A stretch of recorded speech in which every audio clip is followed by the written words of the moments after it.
तुम्ही यशवंत मनोहर म्हटलं की साहित्यिकमध्ये खूप मोठं नाव आहे तुमचं. तुम्हाला नागपूरमध्येच एक पुरस्कार म्हणजे तुम्हाला देण्यात आलं होतं, ते तुम्ही नाकारलं. ते का नाकारलं ते सांगा ना.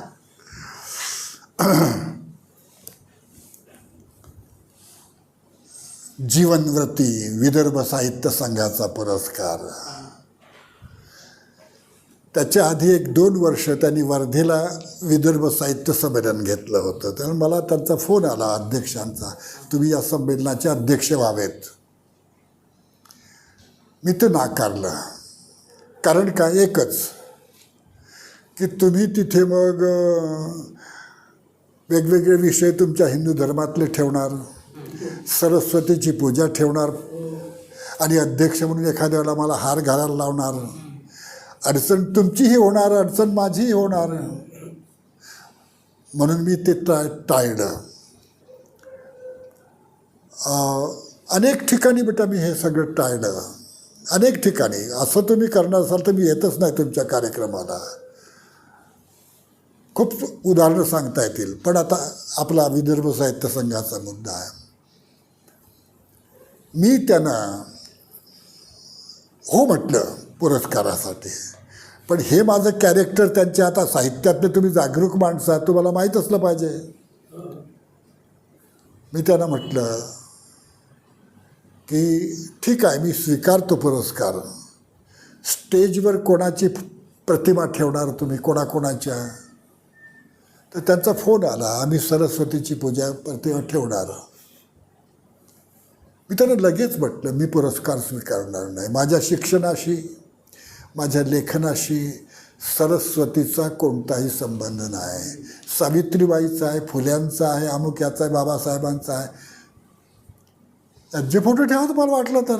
पण सरस्वती किती शिकली होती, ती साहित्यिक होती का, तिचं तत्त्वज्ञान काय, काहीच कोणाला माहिती नाही आहे. असं असेल तर तिच्या नावाचा पुरस्कार जी मी आयुष्यभर नाकारतो आहे, तर तिची प्रतिमा ठेवणार असाल तर मला जे माझ्या तत्वात बसत नाही आणि ते जर तुम्ही करणार असाल तर मी पुरस्कार स्वीकारणार नाही. दुसऱ्या दिवशी वर्तमानपत्रात आलं की यशवंत मनोहरांनी त्यांचे तत्त्व सांभाळावे, आम्ही आमचा कुळाचार सांभाळू. कुळाचार. आता मी काय म्हटलं नंतर एका मुलाखतीत, देशभर ते प्रकरण गाजलं, सगळ्या भाषांमधून त्याच्यावर प्रतिक्रिया आल्या. मी काय म्हटलं, माझ्याजवळ काहीच नाही आहे. निष्ठा नावाची एक प्रॉपर्टी आहे आणि त्या श्रीमंती, एवढी श्रीमंती कोणाजवळ नसेल तेवढी माझ्याजवळ आहे. ते जर संपलं तर मीच संपून जाईल. म्हणून मी हे जपलं पाहिजे. माझ्या निष्ठेला मी जपलं पाहिजे, माझ्या विचाराला मी जपलं, माझ्या भूमिकेला मी जपलं पाहिजे. लक्षामध्ये अनेक पुरस्कार नाकारले. सांगलीचा एक पुरस्कार नाकारला, प्रियदर्शिनी अकॅडमीचा मुंबईचा मोठा पुरस्कार नाकारला. असे अनेक पुरस्कार अशा वेगवेगळ्या कारणावरून मी नाकारले. मला पुरस्कार कोण देतो ते मी पाहीन. ही माझी माणसं आहेत. मी काय पुरस्कारासाठी लिहितोय का? मी माणसामधील अमानुषपण अंडरलाईन करण्यासाठी लिहितो. आणि या माणसामध्ये निर्माण कसा माणूस व्हावा तो माणूस मी लिहितो माझ्या शब्दात. हे लक्षात ठेवा. हा माणूस मी लिहितो, हा माणूस मी नाकारतो. तो अंडरलाईन करत करत लिहितो. आता काय माहीत आहे का, हे जर असेल माझ्या साहित्याचं सूत्र असेल, हा माणूस जो नितळ आहे, उपाधी विरहित आहे. उपाध्या म्हणजे जातीची, धर्माची, याची त्याची उपाधी, या सगळ्यांच्या बाहेर जो गेलेला आहे. प्रमोद बाबू, तुम्हाला माहीत आहे, मूल जन्माला येतं तेव्हा ते नास्तिक असतं. कोणता धर्म त्याला नसतो, कोणती जात त्याला नसते. सिमॉन द बोहाचं एक जगप्रसिद्ध वाक्य आहे, स्त्री जन्माला येत नाही, समाज त्याच्या सोयीप्रमाणे तिला घडवतो. स्त्री जन्माला येत नाही. तसा माणूस हा मुळात माणूस असतो, तो नास्तिक असतो, देव मानत नाही, देव त्याला माहीत नसतो, ईश्वर तो मानत नाही, लहान मुलाला काहीच माहीत नाही आहे, तो धर्म मानत नाही. अमुक हिंदू, तमुक इस्लाम, तमुक ख्रिश्चन, तमुक हे ते जय कुठलाही धर्म माहीत नसतो लहान मुलाला, कुठली जात माहीत नसते लहान मुलाला. त्याचे आईबाप त्याला त्या त्या धर्मात, त्या त्या जातीत आणि त्या त्या सगळ्या तत्त्वज्ञानात आणि संस्कारात घडवतात, सोयीप्रमाणे घडवतात. त्यांना माहीत नसतं आपण आपल्या मुलाला विकृत करतो आहोत.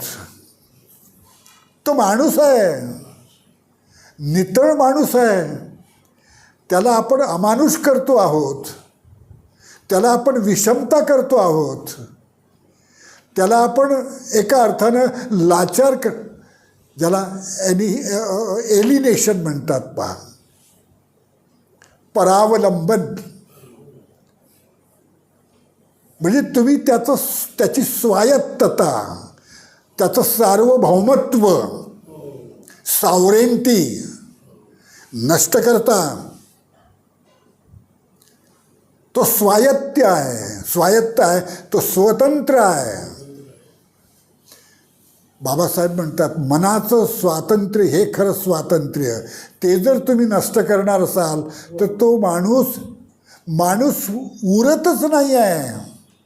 म्हणून मी मानतो की इतरांचं स्वातंत्र्य जपता जपता स्वतःचंही स्वातंत्र्य जपणारा माणूस हा माझ्या साहित्याचा महानायक आहे.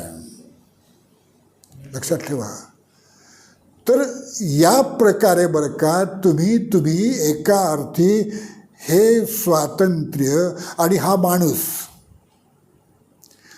या माणसाला विकृत केलंय तुम्ही. तो तसा नव्हता, मुळात तसा नव्हता, तुम्ही विकृत केलं. सरंजामशाही, अध्यात्मशाही, भांडवलशाही, उत्तराधुनिक या सगळ्या गोष्टींमध्ये त्याला एका अर्थानं गोष्टींमुळे विकृत केलं. आता आम्हाला काय वाटतं, बाबासाहेब डोक्यात आहे, तो स्वस्थ बसू देत नाही. या विकृत केलेल्या माणसाला परत एकदा त्याची मानवी स्वायत्तता, धर्मातीतता, जात्यतीतता ही त्याला परत एकदा प्राप्त करून द्यायची आहे. ही रिव्होल्युशन आहे आणि ही क्रांती आम्हाला हवी आहे बरं का. तर बेटा या पद्धतीनं आपण या नव्या स्वप्नाचा, नव्या पिढीचा विचार करू. हां ठीक आहे.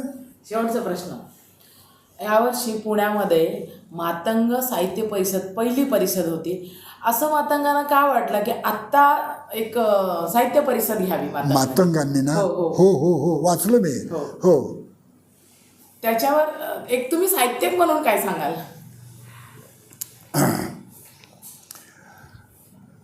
एकतर काय आहे, या घटनेचं एक क्रांतिकारी घटना म्हणून सर्वांनी स्वागत केलं पाहिजे. पण आपले बांधव आहेत.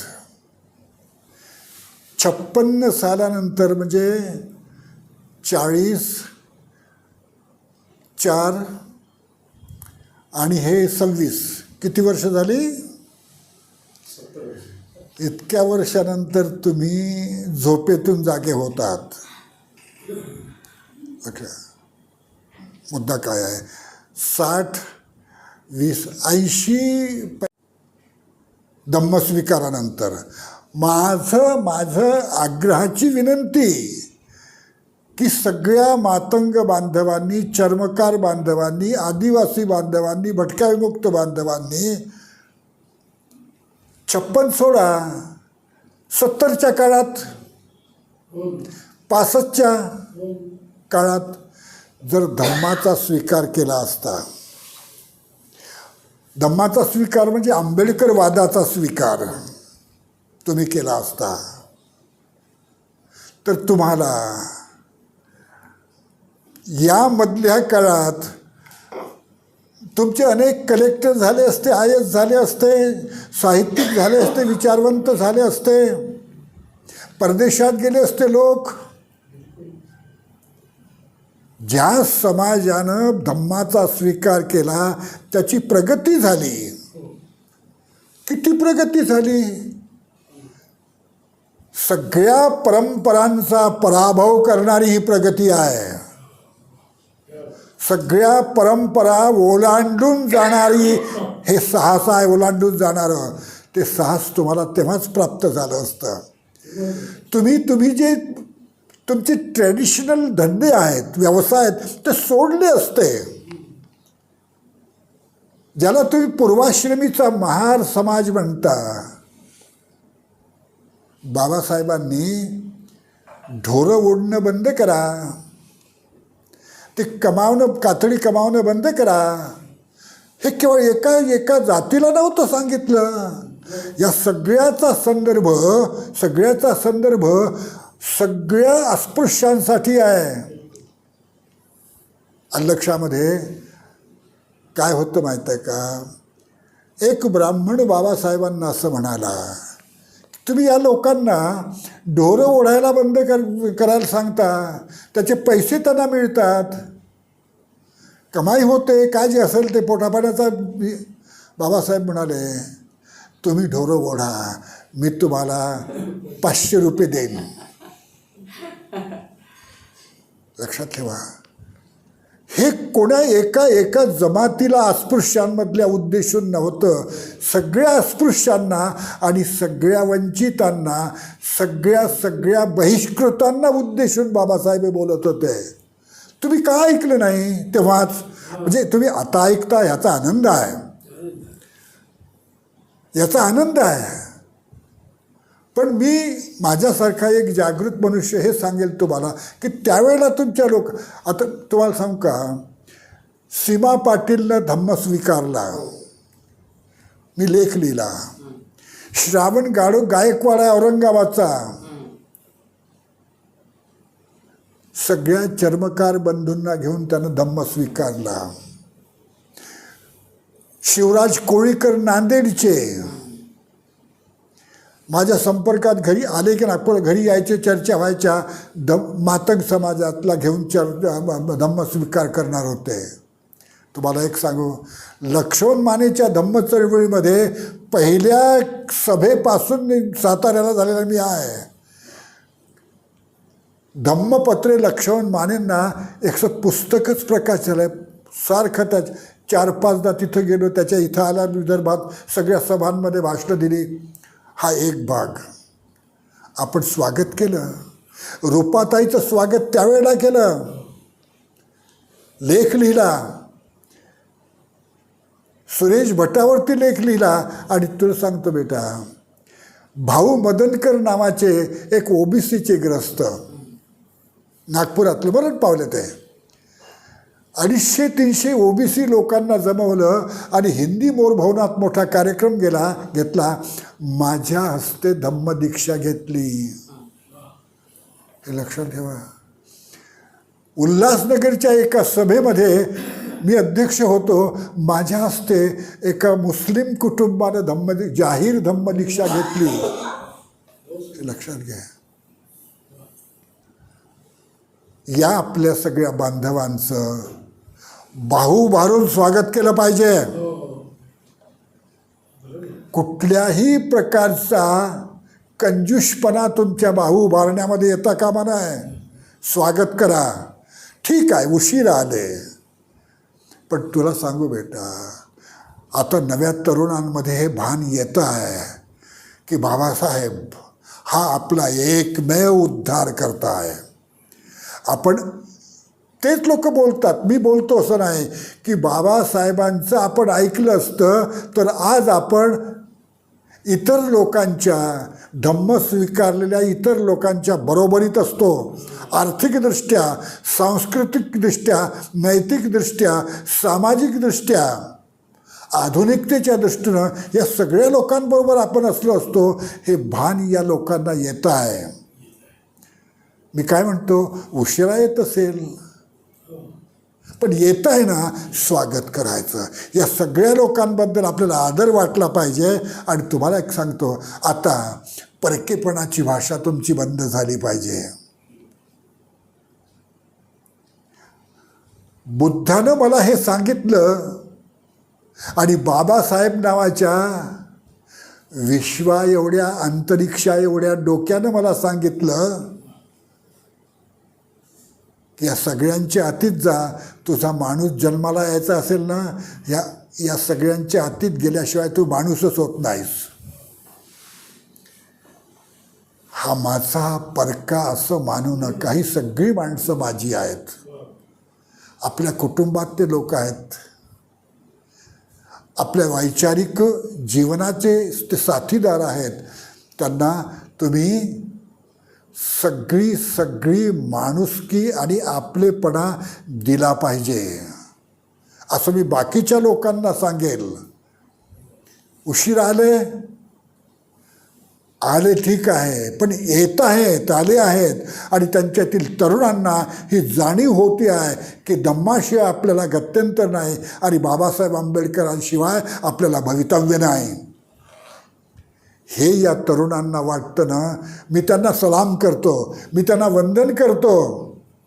आणि तुम्ही केवळ बाबासाहेबांची मुलं होत नाहीत, तर माझे भाऊबंद होत आहात. खुल्या दिलानं, ओपन मनानं हे बाहू पसरून आपण सगळ्यांनीच त्यांचं स्वागत केलं पाहिजे आणि त्यांना सगळ्या प्रकारची मदत केली पाहिजे. ते आहेत त्या ठिकाणाहून त्यांची मनं एका उंच ठिकाणी पोचतील, प्रगतीच्या उंच ठिकाणावर पोचतील. ह्याची व्यवस्था करण्याची जबाबदारी मोठे भाऊ म्हणून आधी बौद्ध झालेल्या सगळ्या लोकांची जबाबदारी आहे. तुम्ही कद्रूपणा केला ना, तर तुमचं बौद्धत्व प्रश्नांकित होईल, शंकास्पद होईल. असा माणूस बौद्ध नसतो, असा माणूस आंबेडकरवादी नसतो. आणि या तहानेला, तिच्या ओठाला चवदार तळ लाव ना बेटा. लक्षामध्ये या भुकेल्या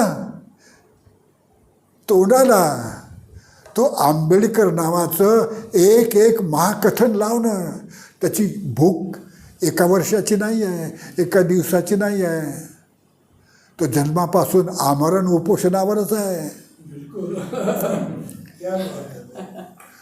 आमरण उपोषणावरच आहे ही माणसं. अरे त्यांच्या ओठी चवदार तळ लावा, त्यांच्या तोंडी आंबेडकर द्या. आणि ते होत आहे. हे होत आहे बरं का. आधी बौद्ध झालेल्या लोकांची ही जबाबदारी आहे. त्यांच्या बौद्ध असण्याचा तो पुरावा असणार आहे. तुम्ही बौद्धांसारखं बौद्धांशी वागलं पाहिजे. एक पाणी दुसऱ्या पाण्याशी वागताना पाण्यासारखंच वागतो. एक उजेड दुसऱ्या उजेडाला भेटला तर उजेडासारखंच वागतात दोघंही. तुम्ही दोघं उजेड झालात ना आता परस्परांसोबत उजेडासारखंच वागा. तुम्ही माणूस झाला ना मग येणाऱ्या माणसासोबत तुमच्या सहवासात माणसासारखंच वागा. तुम्ही सुगंध झालात ना तर सोबत सुगंधासारखंच वागा. तुम्ही नवी दिशा झालात क्रांतीची, नव्या क्रांतीबरोबर तुम्ही आधी क्रांती झालेले लोक क्रांतीसारखंच वागा. हे तुमच्या बौद्धत्वाचं हे लक्षण आहे. हा परिचय असेल. तुमचं बौद्धत्व शंकास्पद ठरेल प्रश्नांकित ठरेल असं या नव्या बौद्धांसोबत. आणि मी काय म्हणतो बेटा, या नव्या बौद्धांसोबत केवळ नाही तर जगात जे जे आहेत ना बौद्ध न झालेले, त्यांच्यासोबत तुम्ही असंच वागलं पाहिजे. जगातल्या सगळ्या अंगुलीमालांना बौद्ध व्हावंसं वाटलं पाहिजे. बुद्ध जबरदस्ती नाही करत, बुद्ध तुम्हाला भाग नाही पाडत. बुद्ध तुम्हाला दिसतो आणि तुमच्यात परिवर्तनाचा प्रकर्ष होतो. अंगुलीमालाचा भिक्खू होतो, अंगुलीमाला नावाचा माणूस होतो. मी काय म्हणतो बेटा, तुम्ही बौद्ध आहात ना, तुम्हाला पुढे जाताना मागून पाहणाऱ्यांनी म्हटलं पाहिजे पंचशील चाललं आहे. तुम्हाला पाहणाऱ्यांना मागून बघणाऱ्यांनी म्हटलं पाहिजे 22 प्रतिज्ञा चालल्या आहेत. 10 पारमिता, तो अष्टांग मार्ग चाललेला आहे. तो प्रमोद रामटेके नाही, तो इलमकर नाही आहे. 22 प्रतिज्ञा चालल्या आहेत त्या. मी काय म्हणतो, तुम्ही असे दिसलात ना लोकांना तर वेगळ्या पद्धतीनं भारत बौद्धमय करायची गरज नाही आहे. तुम्हाला पाहून बाकीचे अबौद्ध बौद्ध होतील. हे तुमच्या शब्दांची जितकी ताकद आहे ना त्याच्यापेक्षा 1000 पटीनं ताकद तुमच्या वर्तनात असते. 1000 पट ताकद तुमच्या वर्तनात असते. हे वर्तन बौद्धाचं असावं. मी म्हणतो आता या बांधवांच्या आधीच्या जातीनं त्यांचा उल्लेख करू नका. अमुक यांचा जुनी ओळख आता ते विसरले, विसर्जन केलं जुन्या ओळखीचं. ती गत अस्मिता त्यांनी आता पुसून टाकली आहे. आता त्यांची अस्मिता एकच बौद्ध. त्यांच्या जुन्या जातीनं मी त्यांना मानणार नाही, ओळखणार नाही, ओळखू नये. बुद्धानंच म्हटलं सगळ्या नद्या समुद्राला मिळाल्या की त्यांची नावं लोप होतात, पावतात, त्या सागर होतात. कौंडिन्यानं बुद्ध तो जुना पंचभिक्खूपैकी एक ज्यांना सोडून गेला होता. बुद्ध म्हणजे सिद्धार्थ बुद्ध होऊन आल्यानंतर कौंडिन्यानं त्याला गौतम म्हटलं. गौतम ते त्याचं गोत्र आहे ना, गौतम. बुद्ध काय म्हणाला कौंडिन्याला, बेटा कौंडिन्या आता मी सिद्धार्थ नाही, मी कोणाचा लेक नाही, कोणाचा पती नाही, कोणाचा बाप नाही. मी आता या सगळ्यांच्या अतीत झालेला बुद्ध आहे. मी सगळ्यांचा बुद्ध आहे आणि बुद्ध सगळ्यांचा आहे. मी सगळ्यांच्या अतीत आहे. मला कोणतंही असे मर्यादेचं विशेषण लावू नका, सीमेचं विशेषण लावू नका, कारण मी असीम आहे, कारण मी अमर्याद आहे. मर्यादा हा शब्द आता मला लावू नका. मी गौतम नाही आहे. हे अद्भुत आहे. तुम्ही बौद्ध आहात ना, मी बौद्ध आहे ना, मग आता मला कोणतेही वर्णन लावू नका जुनं. मी त्या वर्णनांना निरोप दिला आहे, सोडून दिला आहे, विसर्जित केला आहे. ती वर्णनं आताही माझा पाठलाग करू नयेत. प्रमोद बाबू, तुम्ही त्यांना तुमचा पाठलाग करायला लावू नका, करू देऊ नका. माझा पाठलाग अजिबात करायचा नाही. हमने छोड़ दिया है तुमको. मी आता बौद्ध झालो आहे. मला जात नाही आणि माझ्या लेखी तुम्हा कोणालाही जात नाही. तुम्ही आता नितळ नितळ प्रकाश झाला आहात. कुठलंही तळ ढवळून काढलं तरी उजेडाशिवाय काही दिसतच नाही आहे. म्हणून म्हणतो बेटा, आता जुनी जात त्याला तिला त्याला कोणालाही लावायची नाही. यू आर माय बंधू भगिनी, you are Bauddha, I am Bauddha, you are Bauddha. आता जुन्या सगळ्या अस्मिता, आपल्या ओळखी आपण त्यागल्या आहेत, विसरलो आहोत. म्हणून मी कोणाच्या जातीचा उल्लेख कधी करत नाही बेटा. तुम्ही बौद्ध तरी आहात, नाहीतर बौद्धांचे विरोधक तरी आहात. आणि विरोधक आहात त्याचं कारण तुम्ही अज्ञानी आहात. आणि तुमचं अज्ञान हे उद्या ज्ञानात परावर्तित झालं की तुम्ही बौद्ध होणार आहात. माझे भाऊ होण्याची घाई तुमचं हे अस्तित्वच तुम्हाला करणार आहे.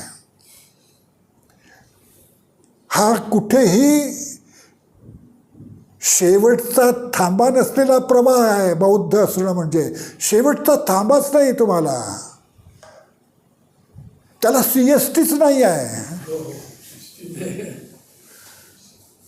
शेवटचा थांबा नाही आहे, सारखं वाहनं आहे. तुम्ही बौद्ध झालात म्हणजे सारखं वाहनं आहे. म्हणून ते निर्मळ आहे, म्हणून ते नितळ आहे. आणि हा नितळपणा कोणालाही नितळच करून घेतो. म्हणून आता आपल्यासाठी जाती नाही उरल्या, आपले बंधू झाले आहेत ते बेटा. Okay, thank you. जय भीम. जय भीम, जय बुद्ध. यांचं जीवन प्रवास म्हणू आपण, हे आज त्यांनी आपल्याला आपल्यासमोर व्यक्त केलं, त्याबद्दल त्यांचे खूप खूप आभार.